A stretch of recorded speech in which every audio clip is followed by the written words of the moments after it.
Mom traded me for this Superman, and now he's in handcuffs and her world is falling apart. Think it's over? This is just the beginning. It's going to get much worse. My name is Michael. I'm 16, and here's what really turned my life upside down.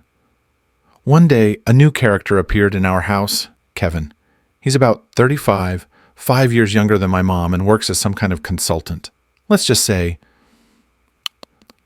my first impression of him wasn't great.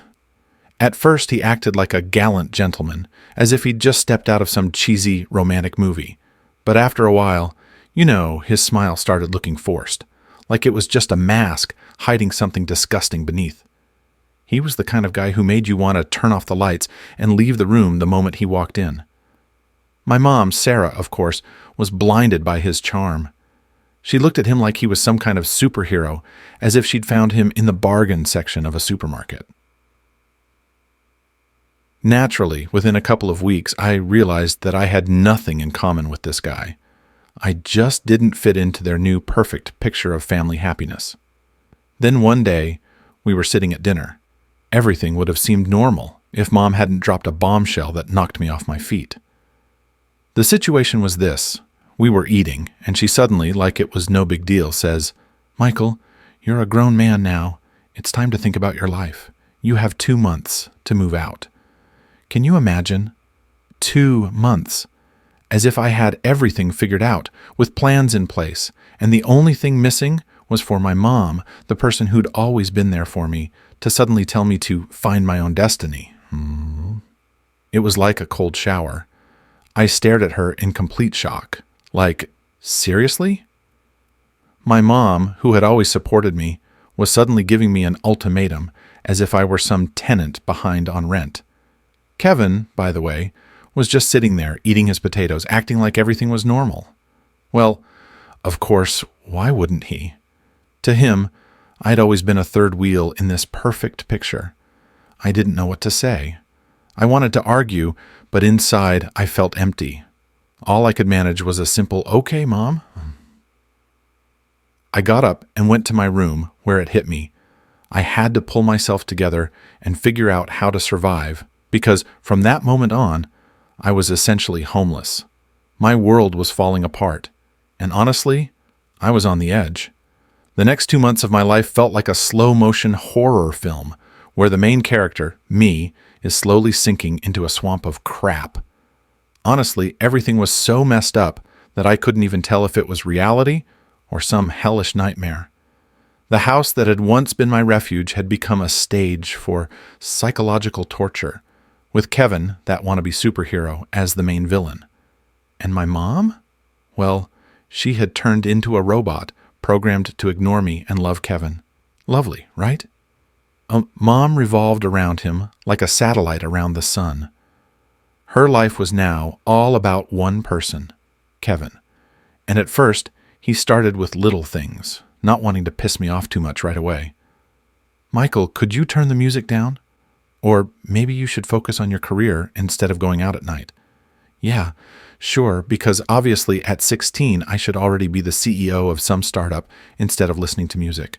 What's next, Kevin?" "You want me to start investing in Bitcoin?" But then the real crap started. This jerk must have thought he'd secured his spot as the family king enough to start driving me crazy. One night, we were sitting at dinner again, classic scene from a movie where everything seems fine until someone blows it all to hell. And then Kevin goes, "Michael, you're a real slacker. You're good for nothing except living off your mom." Oh, wow. What a plot twist, right? Right at the dinner table, no warning, just bam, straight to my face. You know what was the worst part? My mom. She just sat there in silence, didn't even blink. It felt like someone had stabbed me in the back, and she was just standing there, watching me bleed out.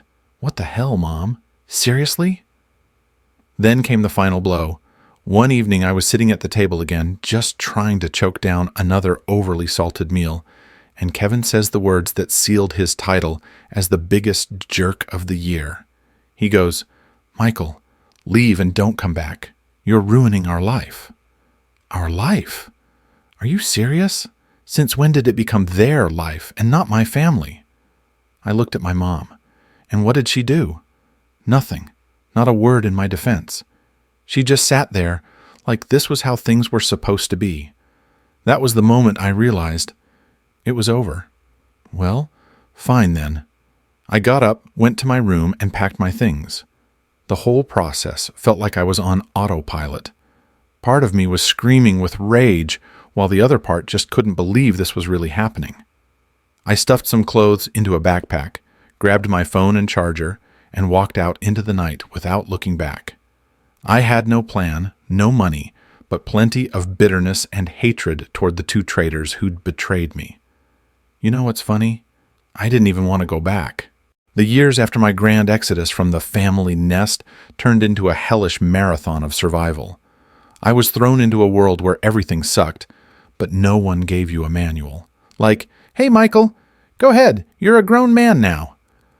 But honestly, when you're lying on the floor of a moldy, rented apartment and your roommates think that cleanliness is a myth invented by the rich, it's hard to feel like an adult.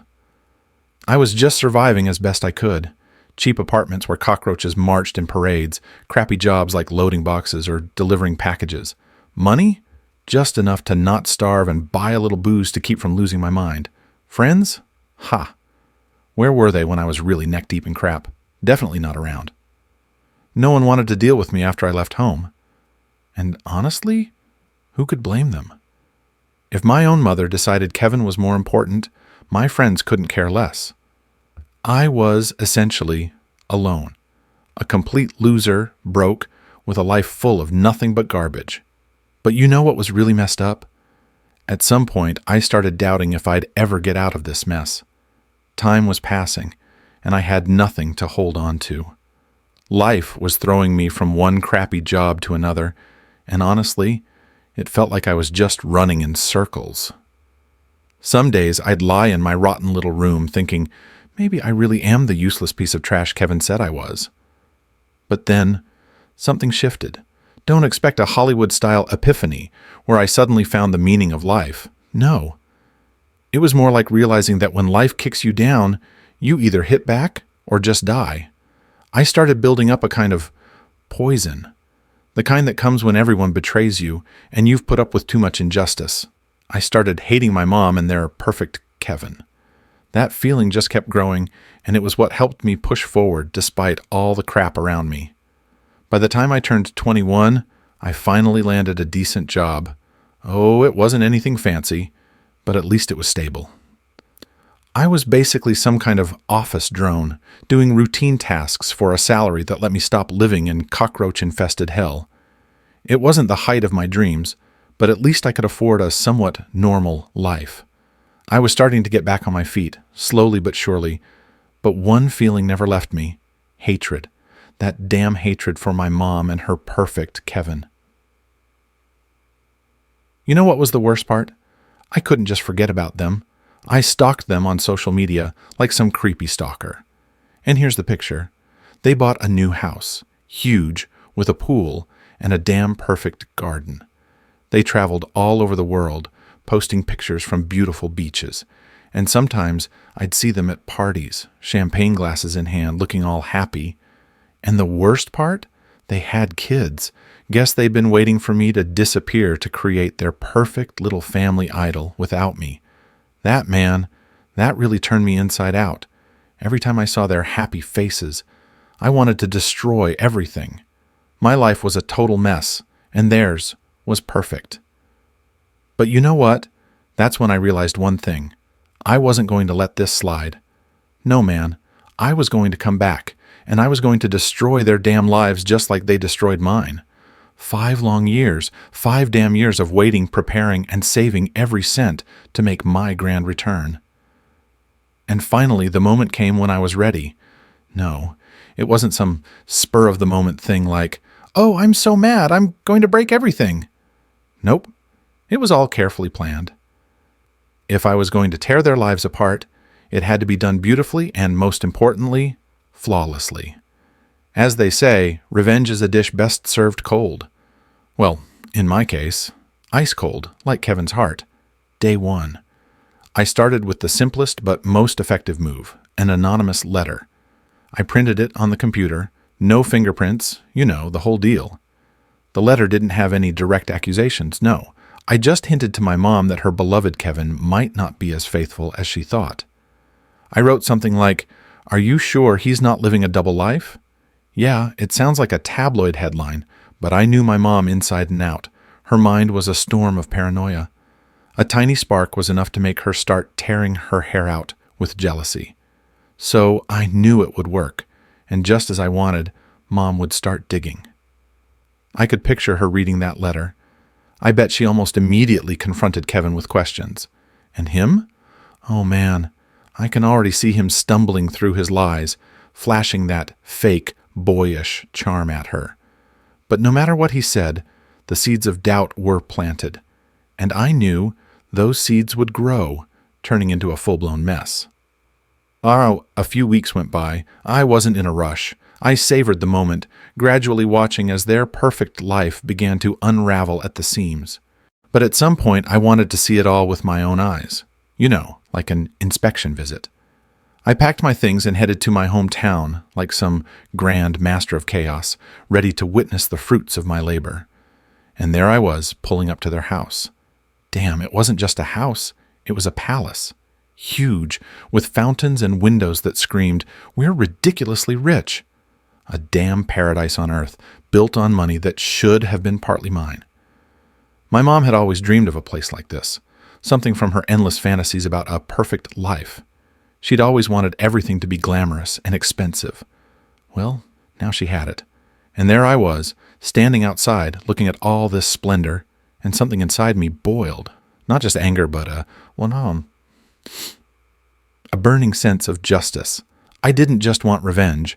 I needed them to feel every single second of what I'd felt over the past 5 years. The first thing I did was just observe their perfect little world up close. Basically, I stood there, studying every step they took. And when I saw them through the window, my mom and Kevin, having dinner at this long table, like something out of a high-end furniture ad, I just smirked. All of this was temporary, because I was going to turn their paradise into hell. So, the moment had come to kick off the show. The plan was transitioning from theory to practice. You know, sometimes I felt like some kind of genius puppeteer, pulling all the strings. Everything was in place, and now it was just a matter of watching their perfect world fall apart. The first thing I did was continue my little letter game. I sent a couple of more anonymous notes, each one carefully crafted to suggest that Kevin wasn't the perfect husband he pretended to be. I wrote things like, "Are you sure you know who he had lunch with last time?" Or, "Don't you find it strange how often he stays late at work?" Classic trolling on a high school drama level. But you know what the best part was? My mom was always the jealous type. I knew that even the tiniest hint of infidelity would make her explode. She could never ignore stuff like that. A few days later, the fire of suspicion was already beginning to burn. At first, it was just little arguments, like, "Kevin, don't you think you're working too much?" Or, "Why didn't I know you were meeting clients again?" But soon, things escalated into serious fights. I saw it with my own eyes when I eavesdropped on them in a cafe. Yeah, man, I was literally sitting at the next table, drinking coffee, enjoying their little drama. My mom was yelling at him, and Kevin, of course, was trying to defend himself, like it was something new for him. At first, he tried to stay calm, saying things like, "Sarah, you know I'm working for us." But when she started screaming, "I know you're lying," it all went to hell. Honestly, that was a moment when I almost choked on my coffee. My mom actually stood up in the middle of the cafe and nearly lunged at him, demanding a confession of cheating. And Kevin? Poor guy looked like a kitten that had been doused with water. But you know what the funniest part was? That was just the beginning, because I hadn't even played my best cards yet. The next step was finding someone who could add more fuel to the fire. And here's where I got lucky. I came across one of Kevin's old friends, a guy named Jim. He turned out to be quite the chatterbox. You know, one of those guys who, after a beer or two, spills all the secrets like you're their personal therapist. Turns out Kevin wasn't just a potential cheater, but also quite the scammer. This jerk had been involved in shady tax deals, and of course, his old buddy Jim knew all the dirty details. I listened to all these stories about how Kevin was dodging taxes, signing fake documents, and even getting involved in shady deals with some companies. It sounded like another cheap drama about businessmen who think they're untouchable geniuses. But you know what? Unlike most people who would just shake their heads at such stories, I decided to go big. I collected all the information Jim gave me and started preparing. The plan was simple. Hand all this dirt over to the right people, the police. I wasn't just going to destroy their marriage, I was going to make sure Kevin ended up in jail. So, the show called Ruin Their Life was moving to the next level. When I realized that my mom and Kevin's relationship was starting to fall apart, I was ready to deliver the final blow. This wasn't just a revenge plan anymore. It was, you could say, a little operating system of destruction, where every action was carefully written out and calibrated. I had already dropped a few hints and planted the seeds of distrust, and now it was time to move on to some serious manipulation. That's when the real hunt began. Turns out our dear Kevin wasn't just a model husband, sarcasm if you didn't catch that, but a real dirty guy. He wasn't just deceiving my mom. No, that wouldn't have been enough for a genius scammer like him. He had managed to screw over his business partners for huge amounts of money. Yep, he was running his business like it was the 90s, playing right on the edge of the law, apparently confident he'd never get caught. Well, he was about to learn that no one's untouchable forever. Of course, all of this worked in my favor. I gathered everything I could, the contracts he forged, the deals he broke. I even found a couple of people who were more than happy to share their stories about how Kevin ripped them off. Honestly, they were just as pissed as I was. The dirt was ready to be thrown. All I had to do was make sure it landed in the right hands. I handed all that information over to the authorities, and honestly, it was easier than I thought. A few phone calls, some explanations, and soon enough, lawyers and cops were all over Kevin's shady dealings. Fraud, tax evasion, the whole boss's toolkit that he thought he could get away with. Not this time, buddy. Then came the moment of truth. I settled into my car across the street from their house, knowing this was going to be epic. A couple of days earlier, I'd seen them through the window. They were already fighting like a couple in season 3 of some trashy reality show. But now, my favorite part was coming. The grand reveal. Just a few minutes later, the cops rolled up to their house. My mom was in the middle of yet another meltdown. But then, the real professionals stepped in. They stormed the house like a damn SWAT team, and you know what? I savored every second of it. Kevin got arrested right there in the middle of their latest argument, just as he was probably trying to explain to Mom that this was all just a misunderstanding. Misunderstanding? No, Kevin, you're just dumb. While they were shouting at each other, the cops simply barged in and slapped handcuffs on him. It was pure bliss. I saw him being let out, and I couldn't help but laugh. Picture this, a perfectly dressed businessman in handcuffs. Boys said was, and my mom standing there, with a look like she'd been smacked across the face. It was a full-on family drama, straight out of the best traditions. Mom was floored. Her perfect husband, a cheater, a scammer, and now an inmate. You should have seen her face. She literally couldn't believe her perfect world had crumbled in a matter of minutes. And Kevin? He was still trying to mutter something like, "It's a mistake," or "This was all a setup." Sure, Kevin, whatever helps you sleep at night. As their perfect home filled with the sound of sirens and shouting, I just sat there and enjoyed the show. I'd promised myself that I'd come back and destroy their lives, and now I was watching it all fall apart before their eyes. My mom was left alone, with a pile of debt, shattered dreams, and a broken heart. But I knew it wasn't over yet.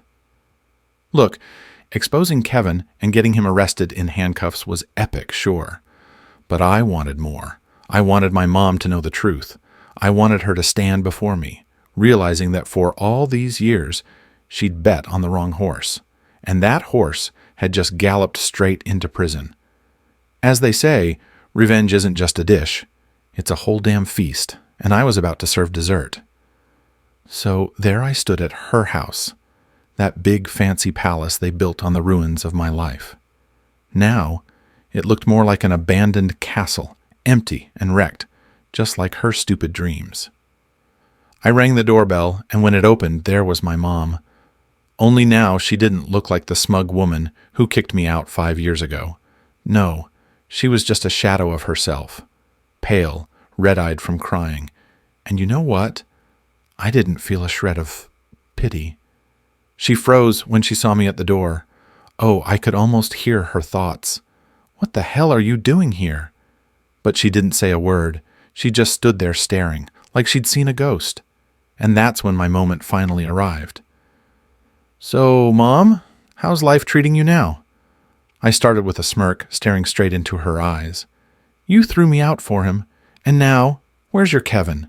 In jail, right? Don't worry, I'm sure he'll make plenty of new friends in there, if you know what I mean. I almost wanted to add something like, say hi to his cellmates for me, but I figured I'd save that for later. Her eyes instantly filled with tears. She probably expected some kind of sympathy from me. Maybe she thought I'd come to comfort her, or at least offer her a hand. Ha, how naive. I stood there watching her world fall apart, and you know what? I felt nothing, no emotion, just emptiness. Do you understand that this is all me, Mom? Everything that happened, it was my plan. I said it with such pride, like I was presenting her with the results of my biology project. All the letters, the rumors, Kevin in handcuffs, it was all me, every step. You wanted to throw me out of your life for that scumbag, but now, Mom, you're the one left with nothing. She stood there, speechless, the words caught in her throat. Her face said it all, pain, confusion, and total disbelief. She clearly couldn't believe that her own son was capable of this. But here's the reality. She betrayed me, and I paid her back with interest. And you know what, Mom? I added, stepping forward so she could feel just how serious I was. This was my gift to you. Now you have everything you wanted, only without Kevin, without the house, without the money, just you and your stupid tears. I turned away, not bothering to wait for her reaction, because honestly, I didn't care anymore. I'd done everything I came to do. I'd watched her world crumble. I'd heard the silence she was left in, the silence filled with emptiness and regrets. And that silence was my final note. I left her there, alone with her ruins. It was my last gift to her, what she truly deserved. So here I am at 24. I should be on top of the world, right? I mean, I completed my plan, tore my mom's life to shreds, sent her precious Kevin to jail, and put on a show that was popcorn-worthy. My revenge was meticulously detailed to the last drop. I should feel like a king. But how can I put it? Something went wrong. Expectations? I thought it would be pure ecstasy. Like in those revenge movies, where the hero smiles at the end and says something like, well, suck on that. But in reality, emptiness. Absolute, soul-crushing emptiness. I thought that when I saw her tears, her life falling apart before my eyes, when I knew she was as alone as I had been, it would bring me joy. But nope. It's like all those years of hatred and poison that I'd been brewing inside didn't just destroy her. They destroyed me too. And now, instead of satisfaction, there's just a gaping hole inside me. I didn't just ruin her life. I ruined mine too. My hatred had been so intense that it consumed me from the inside out. I've turned into an empty shell, a person without purpose. Kevin's behind bars? Great. Mom's devastated? So what? These people, who I spent so much time and effort on, no longer mean anything to me. But I don't mean anything to myself either. Remember that 16-year-old Michael who used to believe that life would be cool, that there was something awesome ahead? Well, that Michael died somewhere between plotting revenge and carrying it out. He evaporated, leaving behind a cold shell that just goes through the motions. I live, yeah. I breathe, move, talk, work. But I'm empty.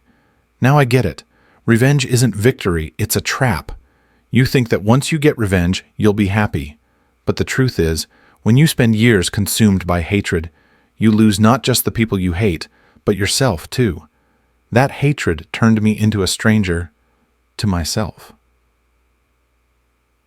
I'm no longer the Michael who could feel joy, hope, or even anger. Now, I'm just cold, like my soul has frozen over. Revenge was my mission, my goal, and now that it's over, I have no idea what to do next. You know what the worst part is?